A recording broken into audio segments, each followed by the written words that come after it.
3일간의 여정에서 오사카의 기술, 재난, 그리고 장인 정신에 대해 알아봅니다. 안녕하세요. 오늘 우리가 함께 파헤쳐볼 전요, 이게 좀 특별합니다. 윤 작가라는 필명을 쓰는 분인데요. 직업이 튀김기 설계자예요. 이분이 오사카로 돈가스 여행을 다녀와서 남긴 3편의 기록입니다. 보통 오사카 돈가스 여행 하면 뭘 떠올리세요? 뭐 맛집 리스트, 바삭한 튀김 사진 이런 거잖아요. 근데 이 자료는 좀 달라요. 언뜻 보면 그냥 평범한 여행기 같은데 그 안을 이렇게 들여다보면요. 기술과 인간의 관계, 또 잊히지 않는 재난의 기억, 그리고 일의 의미, 이런 아주 날카로운 성찰이 담겨 있습니다. 그래서 이번 시간에는 이 평범해 보이는 여행기 속에 숨겨진 보석 같은 통찰들을 함께 캐내보는 게 저희 목표입니다. 그렇죠.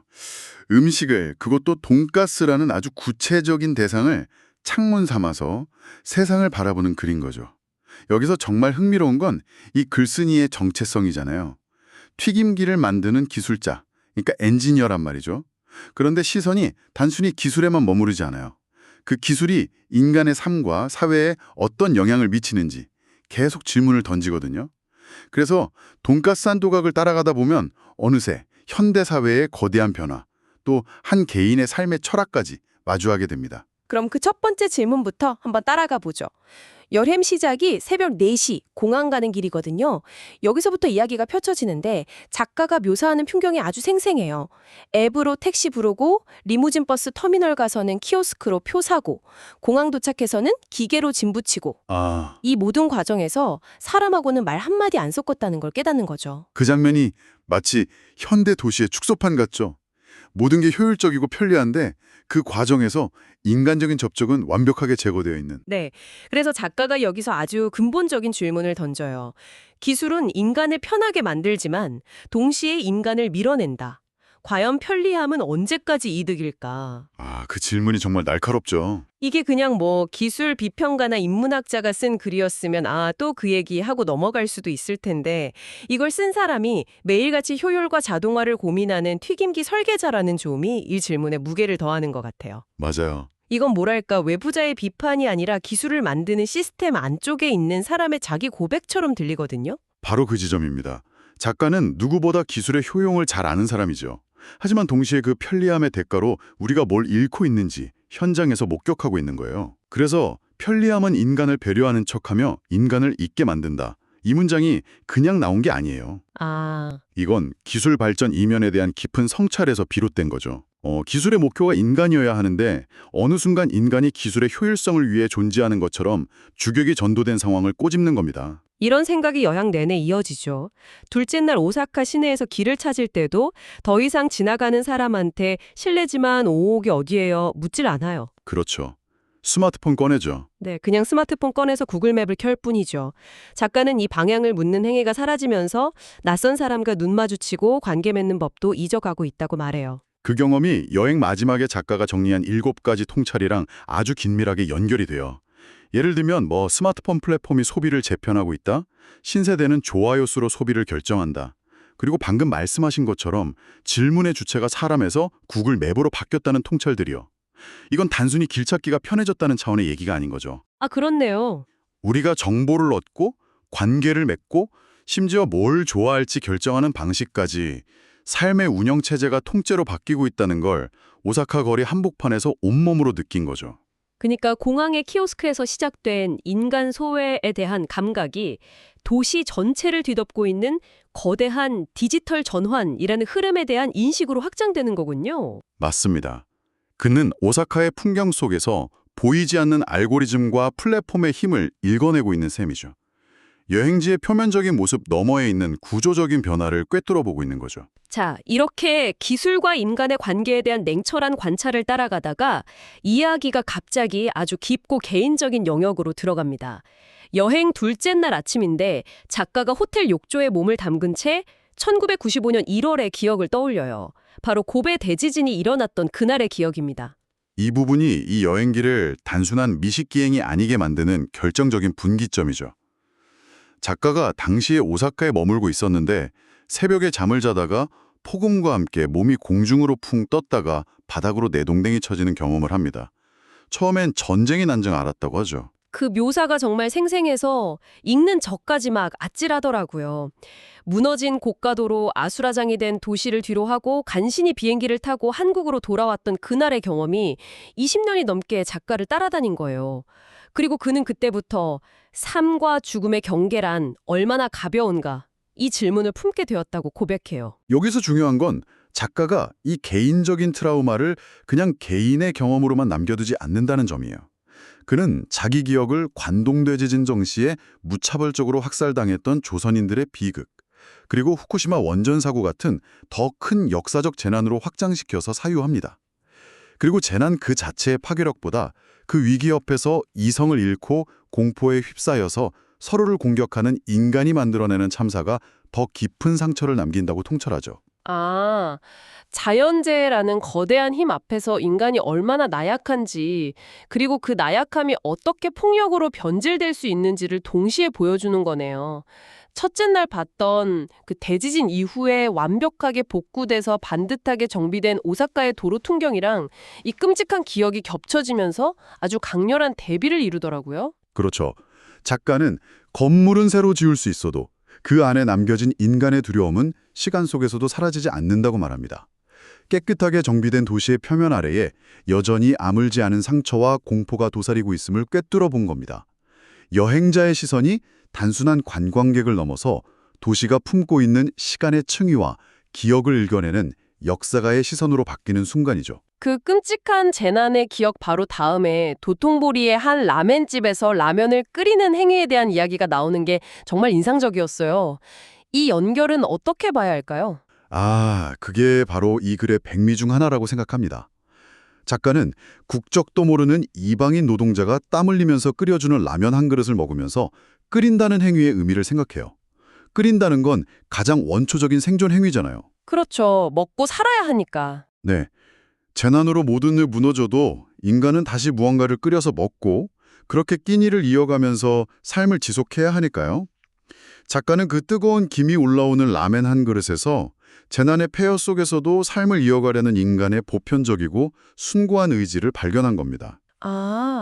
그러니까 끓이는 행위가 단순한 조리를 넘어서 생존과 연대의 상징이 되는 거군요.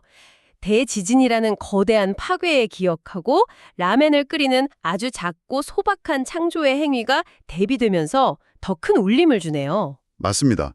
거대한 담론에서 시작해서 아주 구체적이고 감각적인 경험으로 돌아와서 의미를 발견하는 굉장히 인문학적인 사유의 방식이죠. 자, 그럼 이 모든 경험들, 자동화된 세상에 대한 고민, 재난의 기억, 생존을 위한 몸부림, 이런 거대한 생각들이 결국 작가 본인의 정체성, 바로 튀김기 설계자라는 아주 구체적인 그의 일과 어떻게 만나는지, 이게 이 글의 핵심인 것 같습니다. 정확합니다. 이 여야는 결국 자기 일의 의미를 찾아가는 여정이었던 셈이죠. 작가는 서점에서 요리책 코너를 둘러보면서 이런 말을 해요. 사용자의 손과 마음을 이해하지 않고는 결코 좋은 도구를 만들 수 없다. 그 문장. 네, 이게 바로 그의 직업 철학을 압축적으로 보여주는 문장입니다. 기술은 그 자체로 존재하는 게 아니라 결국 사람을 향해야 한다는 믿음이죠. 그 철학이 둘째 날 방문했던 돈가스 맛집 에페에서의 모습에서 아주 잘 드러나요. 보통 맛집 가면 와 맛있다, 인생 돈가스다 이런 감상평 남기잖아요. 그렇죠. 근데 작가는 거의 연구자처럼 돈가스를 분석해요. 튀김 온도는 몇 도일까? 고기 두께는 왜 이 정도지? 소금과 소스의 역할은 뭐지? 하면서요. 이건 미식가의 태도가 아니라 엔지니어의 태도죠. 그는 지금 음식을 즐기는 동시에 튀김이라는 기술이 어떻게 최상의 결과물을 만들어내는지, 그 과정에서 사용자는 어떤 경험을 하는지를 현장에서 연구하고 있는 겁니다. 자기 일과 관련된 모든 감각을 열어놓고 세상을 관찰하는 거예요. 오랜 세월 카레 한 메뉴에만 집중해온 노포의 장인을 보면서 삶이란 결국 하나의 기술을 깊이 연마해가는 과정이라며 감동하는 모습도 마찬가지고요. 그는 돈가스와 카레에서 자기 일에 대한 영감과 철학을 발견하고 있는 겁니다. 이 일의 의미에 대한 탐구가 여행 마지막 날 대학 시절 친구를 만나면서 정점에 이릅니다. 18년째 오사카에서 선교사로 활동하고 있는 친구와의 대화를 통해서요. 작가는 친구의 삶을 보면서 성공이란 무엇인가를 다시 생각하게 되죠. 돈이나 명예가 아니라 자신에게 주어진 소명을 다하는 삶이 진짜 성공이라는 결론에 이릅니다. 그리고 그 깨달음은 작가 자신에게로 돌아와요. 그는 친구의 사역과 자신의 일이 다르지 않다고 생각하게 되죠. 여기서 정말 인상적인 선언이 나옵니다. 나의 사역지는 제품을 사용하는 이들이며 나는 그들을 위해 제품을 만들고 기도한다. 이 문장을 읽고 잠시 멍했어요. 보통 기술자의 일은 세속적인 영역, 선교사의 일은 거룩한 영역 이렇게 생각하기 쉬운데 그 경계를 완전히 허물어버리는 거잖아요. 튀김기를 설계하는 일이 누군가를 위한 기도가 될 수 있다는 발상이 정말 놀라웠습니다. 그렇죠. 자신의 일을 단순한 돈벌이나 기술 구현을 넘어서 사명의 차원으로 끌어올린 겁니다. 튀김기라는 도구를 통해서 사람들에게 맛있는 음식을 제공하고 그들의 삶에 작은 기쁨을 주는 것. 그것이 바로 자신의 소명이라는 깨달음에 이른 거죠. 친구가 복음을 전하는 행위나 자신이 더 나은 튀김기를 설계하는 행위나 본질적으로는 누군가의 삶을 더 낫게 만들기 위한 사람을 향한 일이라는 점에서 같다는 통찰입니다. 사람을 향한 일. 그래서 그가 마지막에 정리한 7가지 통찰이 단순히 여행 감상문을 넘어서는 거군요. 급변하는 시대 속에서 한 명의 직업인이 어떻게 자기 길을 찾아가야 하는지에 대한 비즈니스 전략서이죠. 삶의 지침서처럼 읽히더라고요. 맞습니다. 기술의 변화를 읽고 인간을 이해하고 자기 일의 소명의식을 담는 것. 그것이 바로 윤 작가가 오사카 돈가스 여행을 통해 얻은 결론인 셈입니다. 오늘 우리는 한 튀김기 설계자의 오사카 여행기를 아주 깊게 들여다봤습니다. 자동화된 공항에서 인간 소외를 느끼는 것으로 시작해서 20년 전 겪었던 대지진의 트라우마를 마주하고 돈가스 한 조각과 라멘 한 그릇에서 생존과 직업의 철학을 발견하고 마침내 오랜 친구와의 만남을 통해 자신의 일을 사명으로 재정의하기까지 흩어져 있던 경험의 조각들이 일의 의미라는 하나의 주제로 아름답게 꿰어지는 과정이었습니다. 윤 작가는 그저 스쳐 지나갈 수 있는 모든 것들 속에서 의미를 발견해내는 사람이었어요. 그는 끊임없이 관찰하고 과거의 기억과 현재의 경험을 연결하고 그 안에서 보편적인 질문을 길어 올렸죠. 그는 튀김기를 설계하는 사람이지만 동시에 자신의 삶 또한 아주 의미 있게 설계하고 있었던 겁니다.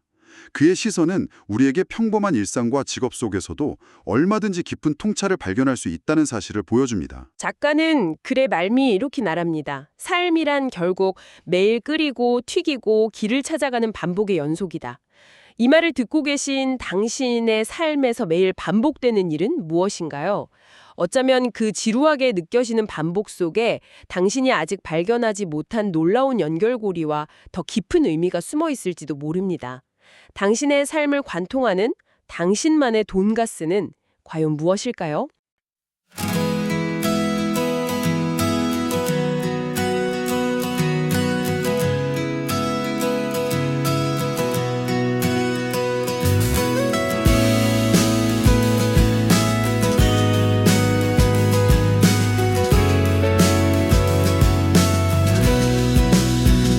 새벽 4시 잠든 아이의 얼굴 뒤로 하고 어둠을 뚫고 도착한 공항의 무인 키오스크 말 한마디 없이 진표를 뱉어내는 차가운 기계들 수십 명이 머물던 자리에 남겨진 정적뿐이네 편리함은 인간을 배려하는 척하며 우릴 잊게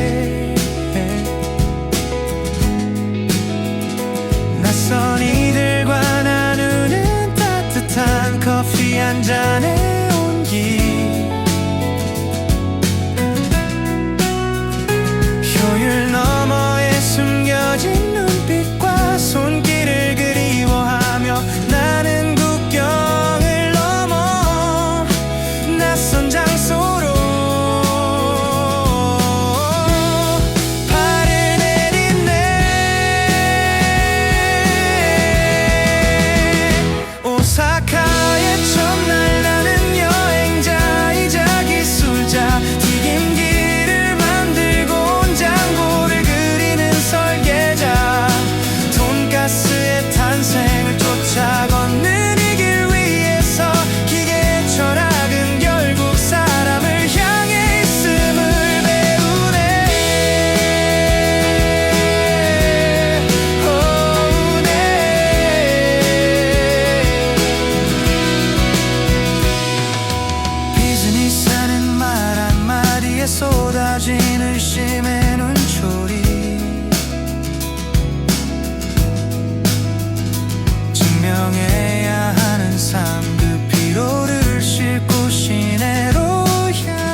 10년을 내다보는 무거운 도시의 약속과 지진의 흔적을 덮은 반듯한 도로 위의 기억들 건물은 새로 지어도 인간의 두려움은 시간 속에 남네 기계를 만드는 이가 왜 요리를 공부하느냐 묻는다면 사용자의 손과 마음을 모르고선 도구를 만들 수 없기에 창조적인 설계는 삶의 접점에서 시작되는 것 바삭한 튀김 한 점에 오늘의 피로를 녹여내네 맥주 거품 속에 흩어진 오늘 하루의 파편들 돈가스 탄생 책장을 넘기다 스르르 잠드는 밤 기술과 인간 일과 삶 사이의 짧은 쉼표 하나 나는 오늘도 꿈을 꾸고 현실을 만들어가는 사람